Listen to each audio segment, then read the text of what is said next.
नमस्कार, बहुत स्वागत है आपका जी मध्य प्रदेश छत्तीसगढ़ देख रहा हूं पर आपके साथ मैं हूं आसिफ शेख। मध्य प्रदेश में बीजेपी और कांग्रेस के बीच कर्ज माफी योजना को लेकर तकरार रही है। जहां एक और कांग्रेस इस योजना के जरिए किसानों को राहत पहुंचाने का दावा करती रही है, तो वहीं बीजेपी इस पर हमला बोलने का कोई मौका नहीं चूकती। जी हां, मध्य प्रदेश में कृषि विभाग की वेबसाइट में कृषि संबंधी जानकारी में सबसे ऊपर किसान कर्ज माफी है, जिसे लेकर अब कई सवाल खड़े हो रहे हैं। सवाल यह है कि बीजेपी जिस योजना को धोखा बताती रही, बीजेपी सरकार की वेबसाइट ही उस योजना का प्रचार कैसे कर रही है? क्या सरकार के मंत्रियों का इस तरफ ध्यान नहीं है?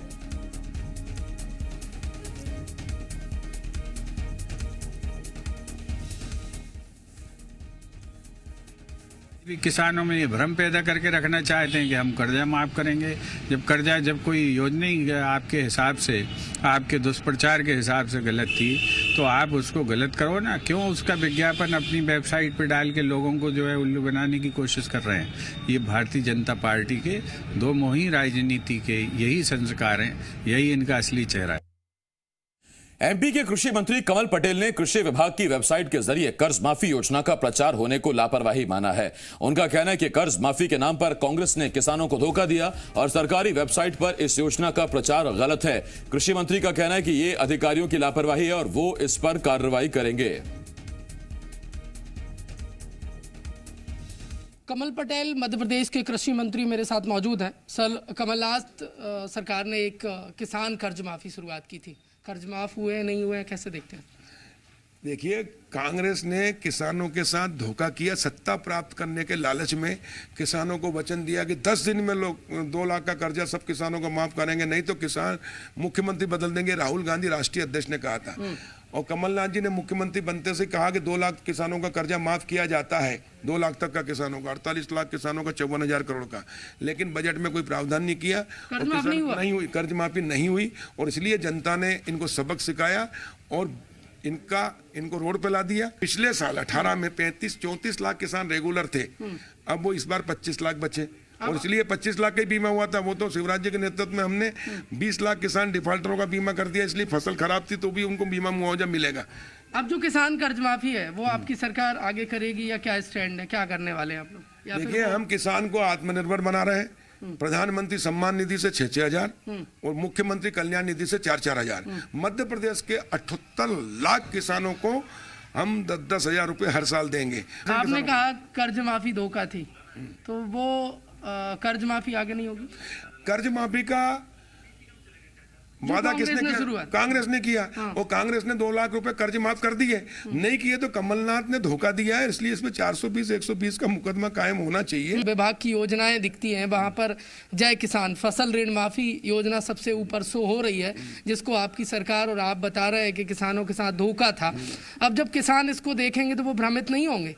नहीं देखेंगे तो हम उसको सुधार करेंगे। अच्छा, लापरवाही मानते हैं? बिल्कुल लापरवाही अधिकारियों की, उसको ठीक करेंगे। कृषि मंत्री कमल पटेल थे और उन्होंने कहा है कि जो कृषि विभाग की वेबसाइट पर जय किसान फसल ऋण माफी योजना शो हो रही है वो लापरवाही है। किसान इससे भ्रमित ना हो, इसको लेकर कदम उठाया जाएगा, इसको हटाया जाएगा। कैमरामैन लवनीत सैनी के साथ प्रमोद शर्मा, जी मीडिया, भोपाल।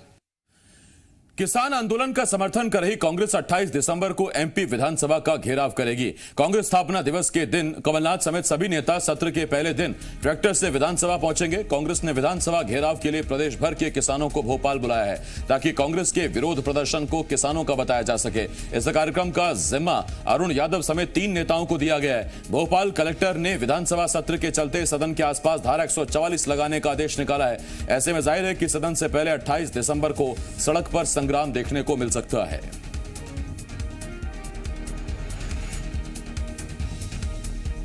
अधिक तादाद में अपने ट्रैक्टर, ट्रॉली, बैलगाड़ी से भोपाल पहुंचे और विधानसभा के घेराव में अपनी आहुति दें, उसका विरोध कर सके। आप सबसे आह्वान है 28 तारीख को अधिक से अधिक तादाद में भोपाल पहुंचे।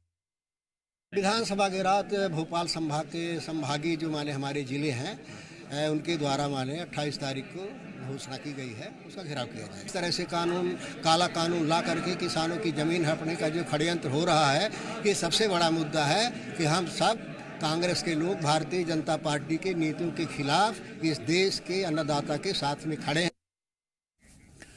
कमलनाथ ने ट्वीट कर राष्ट्रीय किसान दिवस की किसानों को शुभकामनाएं दी हैं। उन्होंने बीजेपी पर हमला बोलते हुए कहा कि कैसी शर्मनाक स्थिति है कि देश का अन्नदाता अपनी मांगों को लेकर 27 दिनों से ठंड में देश की राजधानी की सीमाओं पर आंदोलन कर रहा है और केंद्र की बीजेपी सरकार हठधर्मिता और तानाशाही रवैया अपनाकर उनकी मांगों को अनसुना कर रही है। कमलनाथ ने कहा कि इस आंदोलन के दौरान 35 से ज्यादा किसानों की जान जा चुकी है। कमलनाथ ने कहा, चुनाव से पहले भगवान कहा जाने वाले अब बीजेपी को देशद्रोही, दलाल, नक्सलवादी, आतंकवादी, पाकिस्तान, चीन, खालिस्तान समर्थक नजर आ रहे हैं।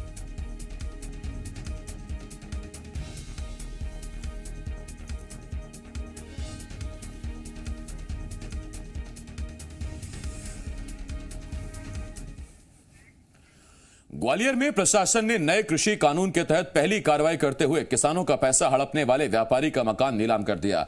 नीलामी से मिली रकम से 2 किसानों का बकाया चुकाया गया। बताया जा रहा है कि बाजना गांव के गल्ला व्यापारी बलराम सिंह ने 17 किसानों से 40 लाख रुपए में धान खरीदा था और फरार हो गया, जिसके बाद पुलिस ने नए कृषि कानून के तहत केस दर्ज किया और व्यापारी का मकान 1,45,000 रुपए में नीलाम करके किसानों का पैसा चुकाया। वहीं अब व्यापारी की जमीन को भी नीलाम करने की तैयारी की जा रही है ताकि बाकी किसानों का पैसा चुकाया जा सके।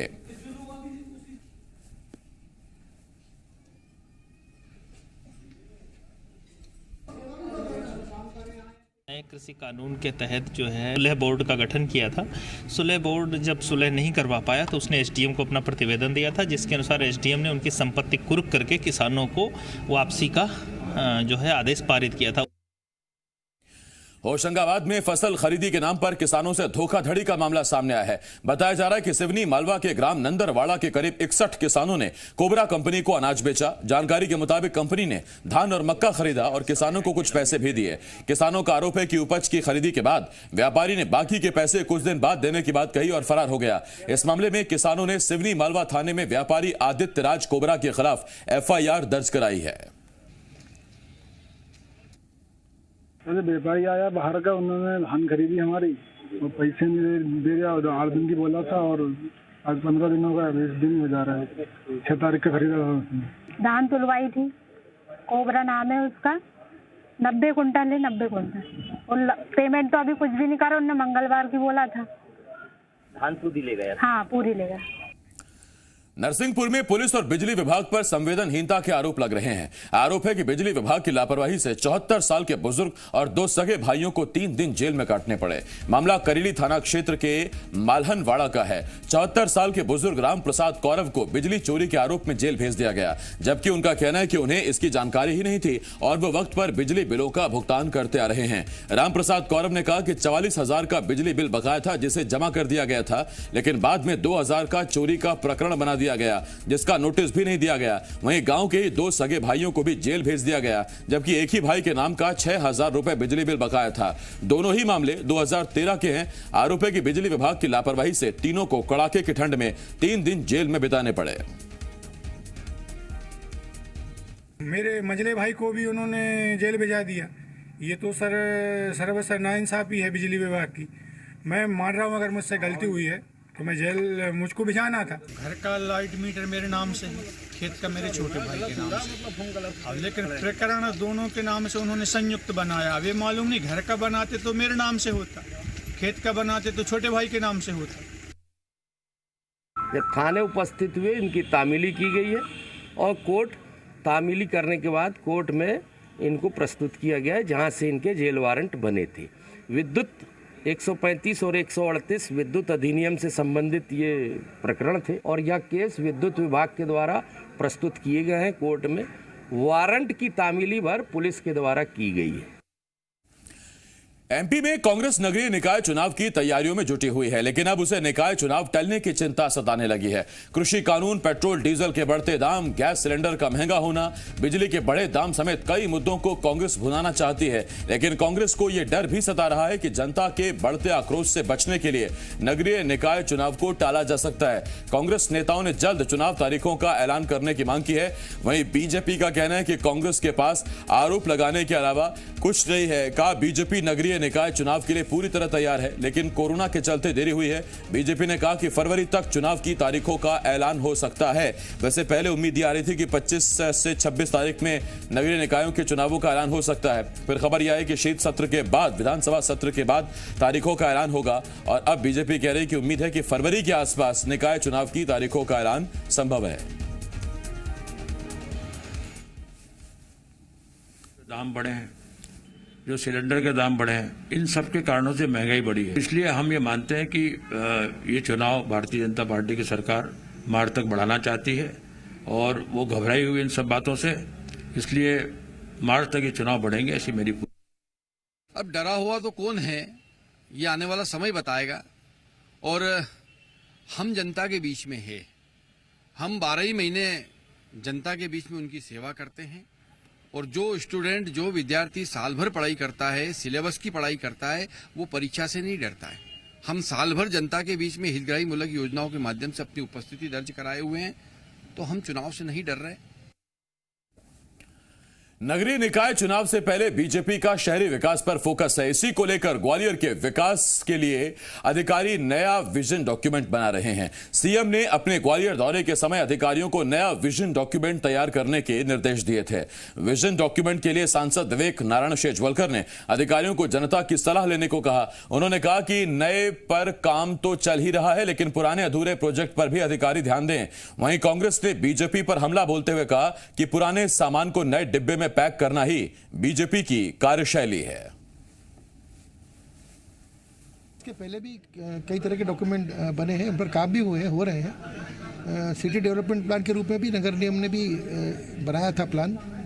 मेरा मानना है कि विजन डॉक्यूमेंट पर विचार करें, कोई इसमें गलत बात नहीं है, पर जो अब तक काम हुए और हो रहे हैं उन पर भी ध्यान दिया जाना चाहिए, ऐसा मेरा मानना है। अगर वो विजन डॉक्यूमेंट पर चर्चा करके जनता का सहयोग लेते हैं या राय लेते हैं तो उसमें कोई गलत तो नहीं है। जहाँ तक शिवराज सिंह जी का सवाल है, ये बिल्कुल सर्वविदित है कि वे घोषणावीर हैं, और मुझे लगता है वो इतनी घोषणाएं करने चाहते हैं मिथ्या कि उनका नाम गिनीज बुक में दर्ज हो जाए। तो ये बहुत दुर्भाग्यपूर्ण है। वो हर बार विजन डॉक्यूमेंट या अन्य नामों पर, या मैं ये कहूँ कि बीजेपी की जिस प्रकार की कार्यशैली है, वो पुराने सामान को नए डब्बे में पैक करके जनता को भ्रमित करने का प्रयास करती है।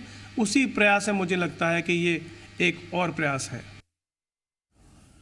इंदौर के state organ tissue transplant organisation को भोपाल शिफ्ट कर बजट की भी मांग कर ली गई है, जो इंदौर के लिए बड़ा झटका है। सोटो को इंदौर में ही बनाए रखने को लेकर बीजेपी सांसद शंकर लालवानी ने सरकार को पत्र लिखा है। उन्होंने कहा कि कई संगठनों से सेंटर को ना शिफ्ट किए जाने की मांग को लेकर ज्ञापन मिले हैं, जिसके बाद सरकार से बात की जा रही है। आपको बता दें कि पिछले 5 साल में इंदौर से 40 ब्रेन डेड लोगों ने ऑर्गन डोनेट किए, जिससे 144 लोगों की जान बचाई गई। देहरादून के मामले में, देहदान के मामले में इंदौर देश भर में नंबर 1 पर है, त्वचा और नेत्रदान में दूसरे नंबर पर। इसी को देखते हुए इंदौर शहर को 2 साल पहले सोटो आवंटित किया गया था, लेकिन इसके उलट भोपाल में 5 साल में सिर्फ 8 लोगों ने ही देहदान किया। भले ही इंदौर से सोटो सेंटर को शिफ्ट करने की प्रक्रिया शुरू हो गई हो, लेकिन कोरोना काल के बाद जिला प्रशासन एक बार फिर ऑर्गन डोनेशन बढ़ाए जाने को लेकर कैंपेन शुरू कर रहा है। 8 बड़े अस्पताल प्रबंधन के साथ कमिश्नर पवन शर्मा और सांसद शंकर लालवानी ने वीडियो कॉन्फ्रेंसिंग को लेकर चर्चा की और देहदान की दिशा में काम करने के निर्देश दिए।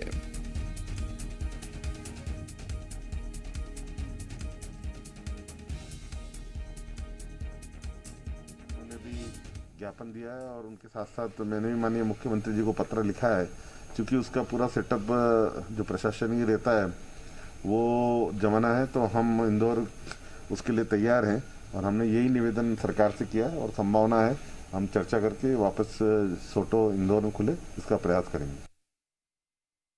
हमारे जनप्रतिनिधि जो हैं माननीय सांसद जी और माननीय पूर्व सांसद ताई जी, उन्होंने और कुछ सामाजिक संगठनों ने ज्ञापन भी दिया है। जो भी बातें हैं हम शासन को संज्ञान में उसको लाएंगे और जो भी शासन निर्णय करेगा उसका पालन प्रशासन करेगा। छतरपुर में बीजेपी विधायक प्रद्युम्न सिंह लोधी के बयान के खिलाफ पटवारी संघ ने प्रदर्शन किया। जिले के पटवारी कलेक्ट्रेट पहुंचे और विधायक के बयान पर ऐतराज जताते हुए मुख्यमंत्री के नाम ज्ञापन दिया। पटवारी संघ ने चेतावनी दी कि अगर बीजेपी विधायक ने 3 दिन के अंदर अपने बयान के लिए माफी नहीं मांगी तो वो बड़ा आंदोलन करेंगे। प्रद्युम्न सिंह लोधी ने काम नहीं करने पर थप्पड़ मारने का बयान दिया था, जिस पर वो अभी भी कायम है। उन्होंने कहा कि पटवारी अगर सरकार की मंशा के अनुसार काम नहीं करेंगे तो उत्तेजना में ऐसे शब्द निकलेंगे ही।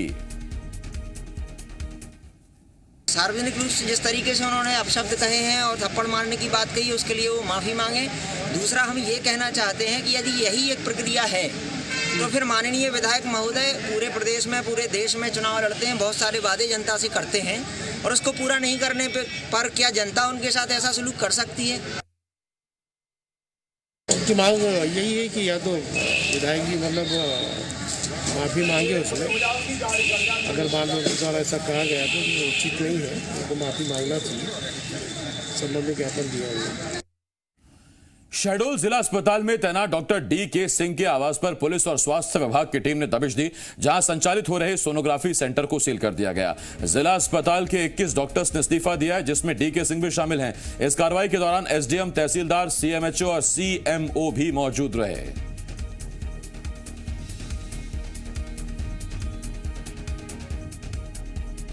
एक जनरल इंस्पेक्शन जो होता है अल्ट्रासाउंड मशीन का, वो हमारी टीम के द्वारा किया जा रहा है और उसमें जो लीगल तरीके से या नियमों का पालन नहीं कर पा रहे हैं उनके खिलाफ कार्रवाई करेंगे और जो भी चल रहे हैं उनका इंस्पेक्शन करके उनको दुरुस्त करेंगे। मुरैना में अवैध अतिक्रमण हटाने गई प्रशासन की टीम पर हमले के बाद आरोपियों ने एक और कारस्तानी की है। यहां चैना गांव में अवैध जमीन पर कब्जे के लिए आरोपियों ने बाबा साहेब आंबेडकर का सहारा लिया है।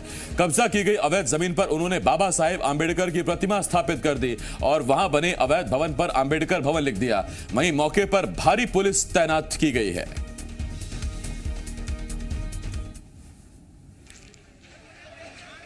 दो तस्वीरें इस वक्त हम आपको दिखा रहे हैं। एक तरफ ये मुरैना का चैना गांव है और आप तस्वीरें देखिए, जहां एक तरफ आपकी टीवी स्क्रीन के बाईं तरफ ये वो भवन है जो खेल मैदान पर बनाया गया अवैध तौर पर, और उस पर प्रशासन ने कार्रवाई की थी, कुछ लोगों की गिरफ्तारी भी हुई थी। और दूसरी तरफ देखिए, यानी एक दिन पहले जब इमारत गिराई गई तो इस इमारत में कुछ भी नहीं था, लेकिन दूसरी तरफ देखिए आप, इमारत में रातों रात बाबा साहेब आंबेडकर की प्रतिमा खड़ी कर दी गई, माल्यार्पण कर दिया गया, फूल माला चढ़ा दी गई।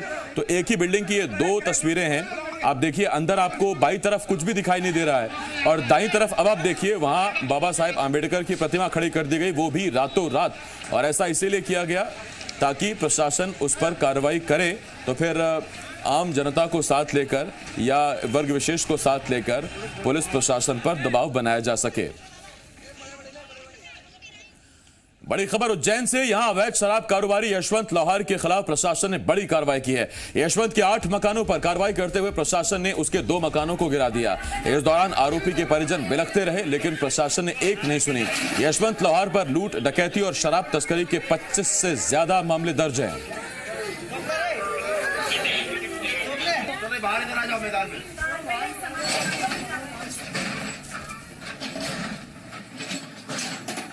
इस अपराध पंजीबद्ध है, जिसके अंदर कई गंभीर अपराध हैं, जिसमें शराब है और घर में घुसकर मारपीट है, लूट है, डकैती है। आज इसके विरुद्ध नगर निगम और प्रशासन द्वारा ये कार्रवाई की जाकर अवैध निर्माण को हटाया जा रहा है।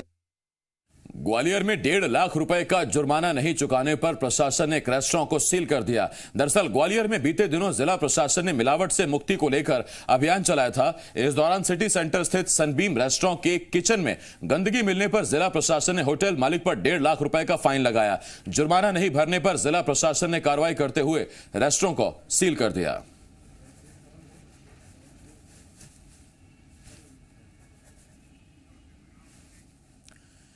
अगली खबर सागर से है, जहां के मालथौन ब्लॉक में अवैध रेत व्यापारी पर कार्रवाई की गई। इस दौरान मालथौन ब्लॉक के तहसीलदार सतीश वर्मा ने कार्रवाई करने पहुंचे रेत कारोबारी के कर्मचारी के साथ मारपीट की।